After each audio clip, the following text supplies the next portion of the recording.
Hello students, gravity e learning program में मैं दानिश खान आप सभी का आज एक बार फिर से स्वागत करता हूं। क्लास 12th की फिजिक्स का चैप्टर नंबर 1 विद्युत क्षेत्र हम लोग पढ़ रहे थे। उसका एक लेक्चर हम लोग पढ़ चुके हैं। उसमें हमने ये समझा था कि आवेश क्या होता है। ठीक है, स्थिर वैद्युतिकी के अंदर जो पहला चैप्टर है वो हमने स्टार्ट किया हुआ है विद्युत क्षेत्र, और इसके अंदर हमने सबसे पहला टॉपिक उठाया था कि आवेश क्या होता है। ठीक है, आवेश के बारे में हमने अच्छे से चर्चा की थी।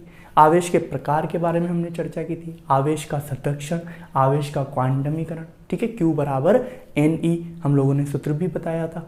तो इसी चर्चा को आगे बढ़ाते हुए आज हम लोग ये समझेंगे आवेशन की विधियां क्या होती है। आवेशन की विधियों के बारे में आज हम लोग ये क्लास लेने वाले हैं कि आवेशन की विधियां क्या होती है, वह कितने प्रकार की होती है। आवेशन से मतलब ये है कि किसी भी वस्तु को आवेशित करने की प्रक्रिया, ठीक है, आवेशन कहलाती है।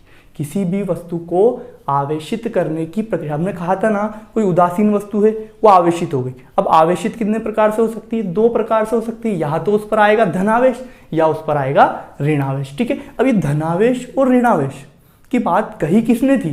बेंजामिन फ्रैंकलिन नामक वैज्ञानिक थे। उन्होंने हमको ये बताया था कि धनावेश और ऋणावेश, धनावेश जब वस्तु इलेक्ट्रॉन ग्रहण करती है तो ऋणावेश, और जब वस्तु इलेक्ट्रॉन त्यागती है तो धनावेश ही क्यों माना बेंजामिन फ्रैंकलिन ने कि जब वस्तु इलेक्ट्रॉन ग्रहण कर रही है तो उसको ऋणावेश, और जब त्याग रही है तो उसको धनावेश आखिर क्यों माना? ऐसा क्या कारण रहा होगा? तो देखना, इलेक्ट्रॉन, हमने ये बात समझ ली है कि जो आवेश है उसकी संकल्पना केवल इलेक्ट्रॉन के आधार पर दी जाती है, प्रोटॉन व न्यूट्रॉन के आधार पर नहीं। ठीक है, यदि वो लेक्चर आप लोगों ने अभी तक नहीं देखा है तो ऊपर आई बटन में उसकी लिंक आ रही है, जाकर वो लेक्चर पहले जरूर देख लें। ठीक है, तो अब हम लोग समझते हैं इलेक्ट्रॉन के आधार पर दे रहे हैं, और इलेक्ट्रॉन जो है वो एक ऋणात्मक ऋणावेश होता है। इलेक्ट्रॉन खुद ही एक क्या होता है? ऋणावेश होता है। अब वस्तु में यदि इलेक्ट्रॉन ग्रहण कर रही है वस्तु तो ऋणावेश की संख्या बढ़ रही नहीं बढ़ रही, इसलिए उस पर कौन सा आवेश आ जाता है? ऋणावेश आ जाता है। वस्तु कैसी हो जाती है? ऋणात्मक हो जाती है। और ये इलेक्ट्रॉन त्याग रही है, तो उसके अंदर ऋणावेश की कमी हो रही है, तो बढ़ कौन रहा है? धनावेश बढ़ रहा है। तो मतलब कि वस्तु कैसी हो जाती है? धनावेश हो जाती है। इस प्रकार बेंजामिन फ्रैंकलिन ने ऋणावेश और धनावेश के बारे में बताया। आवेश 2 प्रकार के होते हैं, ऋणावेश और धनावेश। ठीक है, तो अब हम लोग ज्यादा लेट ना करते हुए आज की वीडियो को स्टार्ट करते हैं और आगे की ओर चलते हैं। आवेशन को समझते हैं। क्या समझते हैं दोस्तों? आवेशन क्या होता है?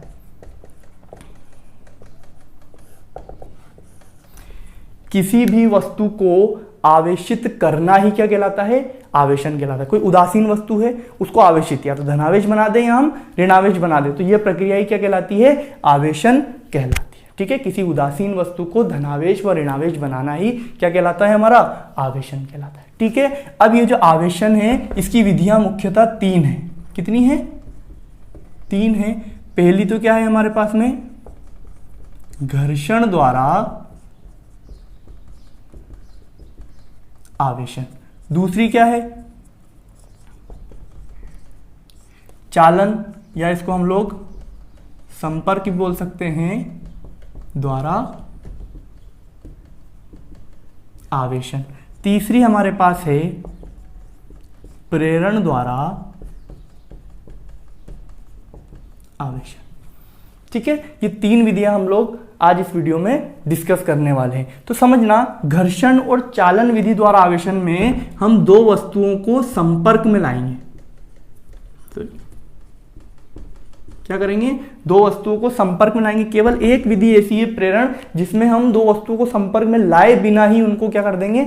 आवेशित कर देंगे। ठीक है, तो ये बात क्लियर होनी चाहिए। आप लोग के क्वेश्चन ऐसे आ सकता है कि यदि किसी वस्तु को बिना संपर्क में लाए किस प्रकार आवेशित किया जा सकता है, तो हम बताएंगे प्रेरण विधि द्वारा उसे आवेशित किया जा सकता है। तो चलो आगे बढ़ते हैं। घर्षण द्वारा आवेशन को हम लोग अच्छे से समझते हैं कि आखिरकार घर्षण द्वारा आवेशन क्या है। तो हमारा पहला टॉपिक है घर्षण द्वारा आवेशन, घर्षण विधि द्वारा आवेशन। तो घर्षण द्वारा आवेशन को समझेंगे तो घर्षण द्वारा आवेशन में किया क्या जाता है? घर्षण द्वारा आवेशन में 2 वस्तुओं को आपस में रगड़ा जाता है।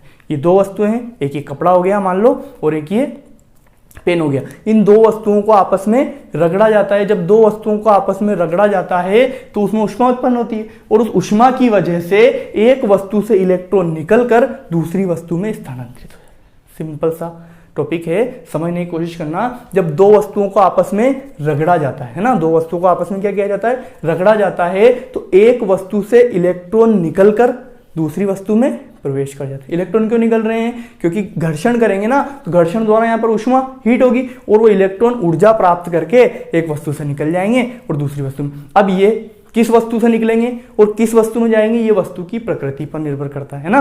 कुछ परमाणुओं में इलेक्ट्रॉन त्यागने का गुण पाया जाता है, कुछ परमाणुओं में इलेक्ट्रॉन ग्रहण करने का गुण पाया जाता है। उसके आधार पर एक वस्तु से इलेक्ट्रॉन निकलकर दूसरी वस्तु में प्रवेश कर जाते हैं, स्थानांतरित हो जाते हैं। ठीक है, तो इस प्रकार घर्षण विधि में हम लोग समझेंगे दो वस्तुओं को। ये दो वस्तु होगी, वस्तु एक और ये वस्तु दो। आपस में क्या किया जाता है, इन दोनों को रगड़ा जाता है। दो वस्तुओं को आपस में रगड़ा जाता है तो एक वस्तु से इलेक्ट्रॉन किसी से भी किसी में जा सकते हैं, वो वस्तु पर निर्भर करेगा। ठीक है, एक वस्तु से इलेक्ट्रॉन निकलकर दूसरी वस्तु में स्थानांतरित हो जाते हैं। अब देखना, यहां से इलेक्ट्रॉन निकलेगा और इस वस्तु में जाएगा। थ्योरी बनाएंगे हम लोग यहीं से। ठीक है, इस वस्तु से इलेक्ट्रॉन निकलकर इस वस्तु में जाएगा तो यहां पर कौन सा आवेश आएगा? यदि इसने इलेक्ट्रॉन को त्यागा है और जो वस्तु इलेक्ट्रॉन त्यागती है उस पर धनावेश, और जो वस्तु इसने इलेक्ट्रॉन ग्रहण किया है और जो वस्तु इलेक्ट्रॉन ग्रहण करती है उस पर कौन सा आवेश आ जाता है? ऋणावेश आ जाता है। ठीक है, तो इस प्रकार से एक वस्तु पर धनावेश और एक वस्तु पर ऋणावेश आ जाता है। तो देखो ना, वस्तु क्या हो गई आपकी? आवेशित हो गई। किस प्रकार से आवेशित हुई? इन दोनों वस्तुओं पर एक समान परिमाण का, परिमाण क्या रहेगा? समान। माना कि यहां पर +2 है, 2 इलेक्ट्रॉन निकले, तो इसने भी तो 2 इलेक्ट्रॉन ग्रहण किए, यहां पर -2 आ जाएगा। तो परिमाण तो समान है लेकिन चिन्ह क्या है?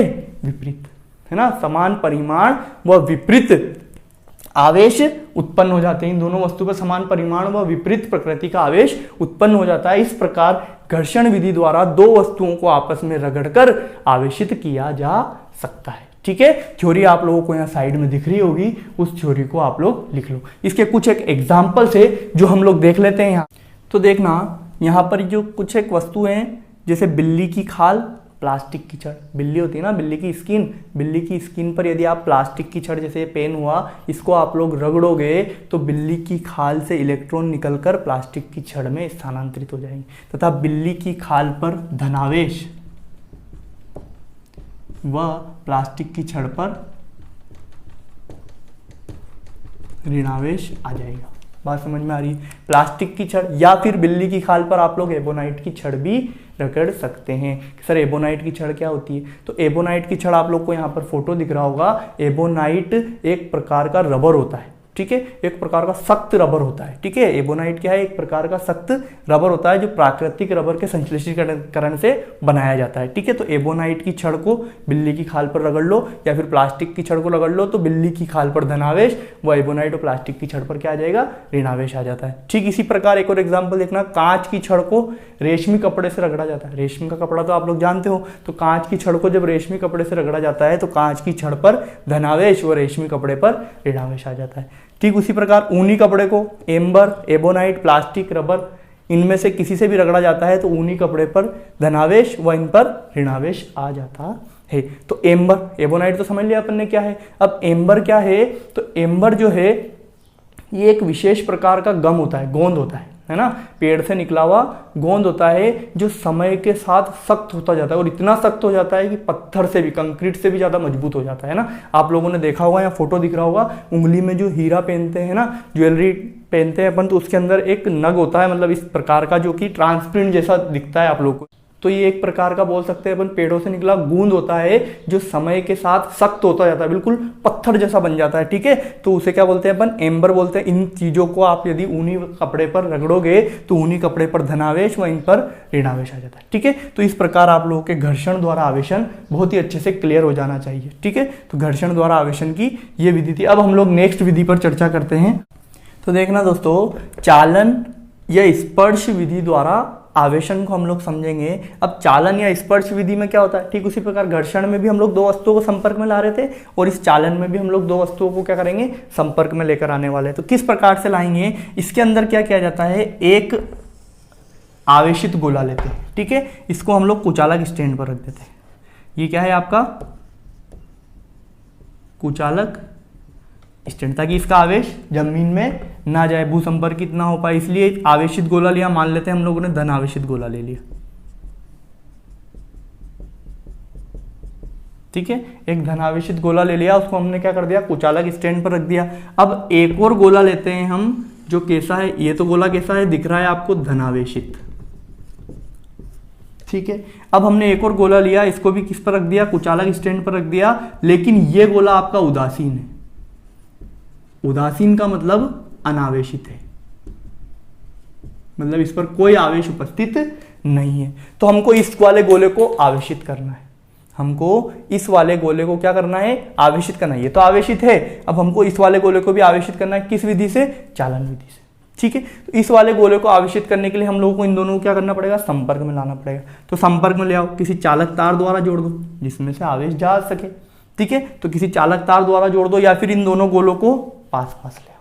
दो काम कर सकते हैं, या तो इन्हें चालक तार द्वारा जोड़ दो, या इन दोनों गोलों को पास पास ले आओ। तो इसके इस संपर्क में आने के कारण यहां से धनावेश यहां पर जाने लगेगा, यहां से धनावेश कहां जाने लगेगा, यहां पर जाने लगेगा। और कब तक जाएगा, जब तक जाता रहेगा जब तक कि इन दोनों पर धनावेश एक समान रूप से वितरित ना हो जाए, ठीक है। यदि यहाँ ऋणावेश होता तो यहाँ ऋणावेश जाता, और तब तक जाता रहता जब तक कि इन दोनों पर एक समान, या हम लोग कह सकते हैं यदि विभव यहाँ पर V है और यहाँ पर V0 है, ठीक है, और यहाँ पर V ज़्यादा है V0 से, तो हमको पता है उच्च विभव से निम्न विभव की ओर आवेश का स्थानांतरण होता है, और जब तक होता रहता है जब तक कि दोनों का विभव समान ना हो जाए, अर्थात विभवांतर शून्य ना हो जाए। विभवांतर मतलब विभव का अंतर जीरो हो जाएगा, विभव का अंतर जीरो हो जाएगा, मतलब कि दोनों का विभव क्या हो जाएगा, बराबर हो जाएगा। ठीक उसी प्रकार जैसे आपने देखा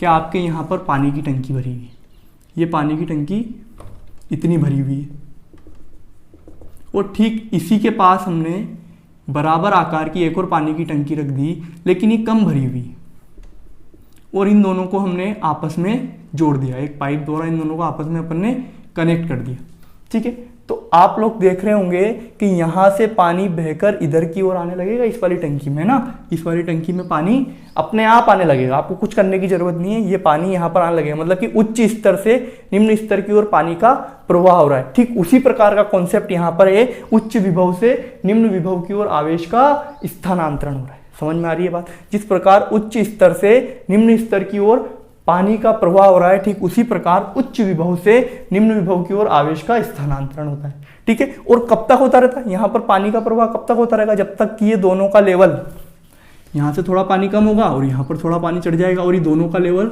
बराबर ना हो जाए, तब तक पानी का प्रवाह यहां पर चलता रहेगा। ठीक उसी प्रकार यहां पर भी आवेश का प्रवाह तब तक चलता रहेगा जब तक कि इन दोनों का विभव, या तो संपर्क में ले आते हैं हम लोग, है ना, ऐसा कर लेते हैं, तो इस पर भी धनावेश आ जाएगा और इस पर भी धनावेशित आ जाएगा, ठीक है। तो इस पर भी धनावेश और इस पर भी धनावेश, दोनों पर बराबर मात्रा में धनावेश नहीं आ जाएगा जब तक यहां पर आवेश का प्रवाह चलता रहेगा, और इस प्रकार ये दूसरा जो उदासीन अनावेशित गोला था वो भी क्या हो जाएगा, आवेशित हो जाएगा, ठीक है। यहां पर आप लोग कह सकते हो विभव तो क्या है, समान है, तथा विभवांतर शून्य।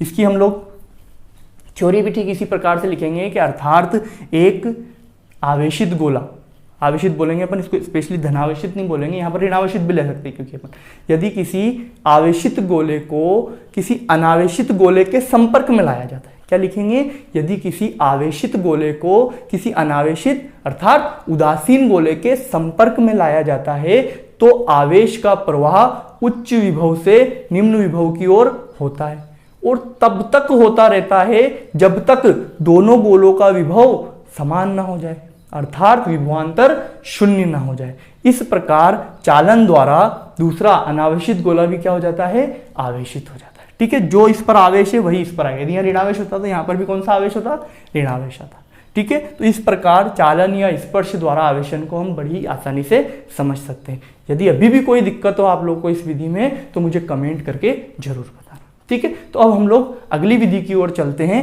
प्रेरण द्वारा आवेशन। तो आप लोग को इसको लिखना है, चित्र बनाना है तो बना लो जल्दी से। ठीक है दोस्तों, तो अब हम लोग देखेंगे प्रेरण द्वारा आवेशन।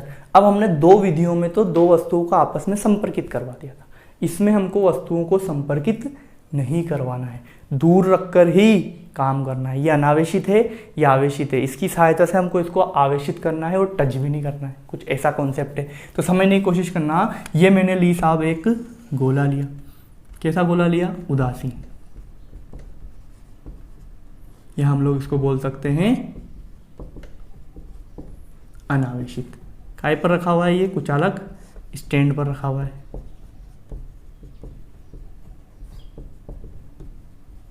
ठीक है साहब, अब हमको क्या करना है? ये उदासीन है, इसका मतलब ये नहीं है कि यहां पर आवेश नहीं है, इस बात का ध्यान रखना। ये उदासीन है मतलब आवेशित नहीं है, ये हमको कोई आवेश ज्यादा कम नहीं दिख रहा है, मतलब कि जितना धनावेश है यहाँ पर उतना ही ऋणावेश है, और दोनों मिलकर यहाँ पर इसको क्या बता देते हैं? उदासीन कर देते हैं। ठीक है, बात समझ में। जिस प्रकार से Na प्लस, अभी ये धनावेशित है, Cl माइनस ये ऋणावेशित है, ये दोनों जुड़कर NaCl बना लेते हैं, तो इसके अंदर आवेश तो है, ऋणावेश भी है, लेकिन दोनों मिलकर कैसे हो गए? उदासीन हो गए। ठीक इसी प्रकार से यहाँ पर भी ये उदासीन है, लेकिन यहाँ धनावेश और ऋणावेश तो है। तो देखना अब आगे। अब इसके पास यदि हम कोई धनावेशित छड़ को लेकर आए, क्या ये पहला चित्र है आपका, है ना? इसके पास हम यदि कोई धनावेशित छड़ को लेकर आए तो क्या होगा? जब धनावेशित छड़ को लेकर आएंगे तो हमने एक कॉन्सेप्ट समझा था कि धनावेश ऋणावेश को आकर्षित करता है तथा धनावेश धनावेश को प्रतिकर्षित करता है। सजातीय आवेशों में प्रतिकर्षण, विजातीय आवेशों में आकर्षण हम लोगों ने समझा हुआ है। तो देखना यहाँ पर जो धनावेश है यहाँ पर ऋणावेश भी है, देखना ऋणावेश भी है, धनावेश भी है, ऋणावेश भी, धनावेश भी, ऋणावेश भी। समझ में आ रही है बात? और धनावेश भी, मतलब कि जितना धनावेश है यहाँ पर उतना ही क्या है? ऋणावेश है। जब हम धनावेशित छड़ को इसके पास लाते हैं तो पास लाने के बाद क्या होता है? देखना,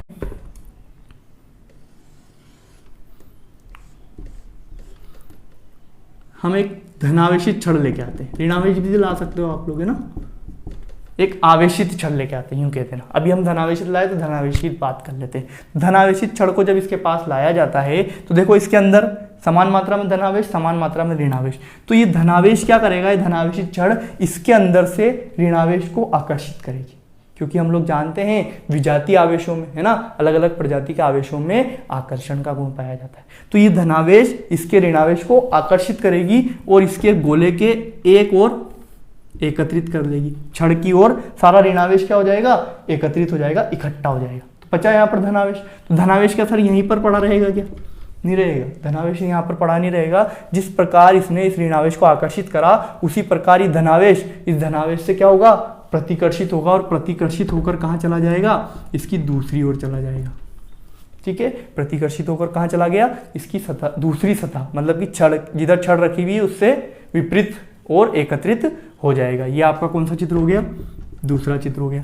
अगले में देखेंगे हम लोग, अब इसे आपके यहाँ पर तो क्या है? ऋणावेश है, और ये छड़ ऐसी की ऐसी रखी हुई धनावेश। अभी इस छड़ को हटाना नहीं, ध्यान रहे, इस छड़ को अभी हटाना नहीं है, और यहाँ पर आपके पास में धनावेश है। अब इस धनावेश को हम क्या कर देंगे? भू संपर्कित कर देंगे।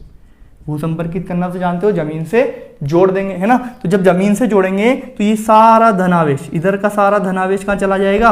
जमीन में चला जाने वाला है। सारा धनावेश कहाँ चला जाएगा? जमीन में चला। अब भू संपर्कित करने के बाद यदि आगे चलते हैं हम लोग तो हमारे पास अब क्या बचा? यहाँ पर ऋणावेश, ठीक है, ये आपकी छड़, धनावेशित छड़, ये आपका स्टैंड, ठीक है, और यहाँ का धनावेश कहाँ चला गया? जमीन में चला गया। अब हमने इसकी कनेक्टिविटी हटा दी, ठीक है, इस भू संपर्कण को यहाँ से हटा दिया। हटाने के बाद अब यहाँ पर हमारे पास केवल और केवल क्या बचा? ऋणावेश। यदि आप पहले इस छड़ को हटा लोगे, इसको हटाने से पहले यदि पहले इस छड़ को हटा लोगे तो जो धनावेश इसने जमीन को दिया था उससे वापस भी ले सकता है, ध्यान रखना। और वापस लेकर वापस से क्या बन जाएगा? ये उदासीन बन जाएगा। इसलिए आपको पहले इसको हटाना है। अब अगली स्टेप में हम लोग क्या करेंगे? पांचवा काम ये करेंगे कि आप लोग इस छड़ को भी हटा दो। जब इस छड़ को हटा लोगे तो यहाँ पर तो केवल ऋणावेश बचा है, और ये ऋणावेश इस गोले पर समान रूप से वितरित हो जाएगा, है ना? ये जो ऋणावेश है ये इस गोले पर एक समान रूप से वितरित हो जाएगा, और आपको यहाँ पर देखने को मिलेगा कि आपका जो गोला जो उदासीन था, जो कुचालक था, ठीक है ना, अनावेशित था, वो क्या हो गया? आवेशित हो गया। क्या हमने यहाँ पर दो वस्तुओं को आपस में कनेक्ट किया? नहीं जोड़ा, कनेक्ट किया नहीं किया, कनेक्ट किया, वस्तु को नहीं किया, भू संपर्कित किया, ध्यान रखना, ठीक है। तो बिना कनेक्ट किए हम लोग ने एक गोले को आवेशित कर दिया, ठीक है। तो इस विधि को ही हम क्या कहते हैं, प्रेरण द्वारा आवेशन, ठीक है। तो जो जो काम हमने किया है उसको हम लोग लिख भी लेंगे, आप लोग को यहाँ पर दिख रहा होगा, इसको आप लोग अपनी कॉपी में छाप सकते हो कि किस प्रकार हमने यहाँ पर एक अनावेशित गोले को एक आवेशित छड़ पास में लाकर, है ना, बिना संपर्क कराए आवेशित कर दिया, ठीक है। ये तो थी बात एक गोले की। अब हम दो गोलों को एक साथ आवेशित करना सीखें, ठीक है। अब हम, यदि प्रश्न ऐसा बनता है कि दो गोलों को एक साथ प्रेरण द्वारा किस प्रकार आवेशित करेंगे, तो हम लोग अब उसकी बात कर लेते हैं। तो ये लिखिए आप लोग, और ये जो दिख रही है आपको थ्योरी, इसको भी अपनी कॉपी में जल्दी से छापे, वीडियो को आप लोग पुश कर सकते हैं, स्क्रीनशॉट ले सकते हैं, जैसे आप, ठीक है। तो अब हम देखेंगे दो गोलों को एक साथ या दो वस्तुओं को एक साथ प्रेरण द्वारा आवेशित करना। तो ये दो वस्तुएं ले ली हमने, दो गोले ले लिए, ये कुछ अलग स्टैंड पर रखे हुए। सर आपने तो कहा था कि इसके अंदर हमको दो वस्तुओं को संपर्क में ही नहीं लाना है। अरे तो संपर्क में कहाँ ला रहे हैं हम लोग, ये तो साथ रखे हुए हैं, दोनों अनावेशित गोले हैं, ध्यान रखना, दोनों पर आवेश नहीं है, या उदासीन बोल सकते हो आप लोग, है ना। तो ये तो पास रखे हुए हैं, लेकिन मतलब कि संपर्क में क्या चीज नहीं आनी चाहिए, इसका कारण, जिस कारण से ये आवेशित हो रहे हैं वो कारण इसके संपर्क में नहीं आना चाहिए। तो देखना, तो पहली कंडीशन तो क्या है, यहाँ जितना प्लस है उतना ही माइनस है, यहाँ पर भी जितना प्लस है उतना ही माइनस है, ठीक है। ये पहली स्थिति। अब हम दूसरी स्थिति में क्या करेंगे, इसके पास में हम लोग एक आवेशित छड़ लेके आते हैं, माना धनावेशित छड़ लेकर आ गए। अब इसके पास जैसे ही धनावेशित छड़ लेके आए तो क्या देखने को मिलेगा, यहाँ पर मत बनाओ छड़, यहाँ पर बनाते हैं ना। जैसे ही धनावेशित छड़ को लेकर आए तो हम लोगों ने क्या देखा कि सारा ये धनावेश जो है इन सबके ऋणावेश को अपनी ओर आकर्षित कर लेगा, ठीक है। सारा ऋणावेश किधर आ जाएगा, प्रथम गोले पर, इसको फर्स्ट गोला बोल सकते हो, इसको सेकंड, फर्स्ट और ये सेकंड। तो धनावेश कहाँ जाएगा, सेकंड गोले पर चला जाएगा, है ना। तो यहां पर देखना, ये जो छड़ है, ये धनावेशित छड़ है, दोनों गोलों के ऋणावेश को अपनी ओर एकत्रित कर लेती है ना। सभी धनावेश प्रथम गोले की ओर एकत्रित हो जाता, सभी ऋणावेश प्रथम गोले की ओर एकत्रित हो जाता है तथा सारा धनावेश उसके विपरीत ओर एकत्रित हो जाता है। और ये क्यों हो रहा है, ये समझाने की मुझे अब जरूरत नहीं पड़नी चाहिए, है ना, कि धनावेश ने ऋणावेश को आकर्षित कर लिया और धनावेश ने धनावेश को क्या कर दिया, प्रतिकर्षित कर दिया, ठीक है। नेक्स्ट स्टेप में क्या होने वाला है, तो अब हम लोग को क्या करना है, इसको अलग करना है, ये छड़ नहीं हटानी है, ध्यान रखना। पहले इसको क्या करना है, अलग करना है। तो लो साहब कर दिया अलग, यहाँ पर ऋणावेश है क्योंकि ये छड़ लगी हुई है, ठीक है। और यहाँ पर क्या है आपके पास में, धनावेश है, ये कुछ अलग स्ट्रीम, ध्यान रखना। अब इस छड़ को हटा लो भली से आप लोग, तो इस छड़ को हटा लोगे तो यहाँ पर यहाँ पर आपका ऋणावेश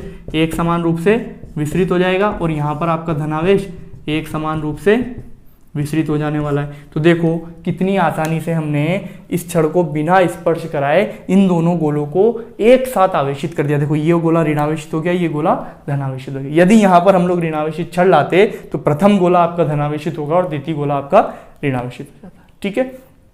तो ये दो गोलों या दो वस्तुओं को एक साथ प्रेरण द्वारा आवेशित करना भी हम लोगों ने यहाँ पर समझ लिया है, ठीक है। तो आपको तीनों विधियां, आवेशन की तीनों विधियां बहुत अच्छे से समझ में आई होगी कि घर्षण द्वारा आवेशन, चालन द्वारा आवेशन और प्रेरण द्वारा आवेशन किस प्रकार से होता है। यदि वीडियो अच्छा लगा हो तो इसको एक लाइक जरूर कीजिए और अपने दोस्तों के साथ शेयर करना बिल्कुल ना भूलें, ठीक है। और इसी प्रकार हम लोग यहाँ पर आपको वीडियो प्रोवाइड कराते रहेंगे और क्लास 12th और 11th का संपूर्ण कोर्स बिना कोई टॉपिक छोड़े इस चैनल पर आपको पूरा मिलने वाला है, ठीक है। Thank you for watching.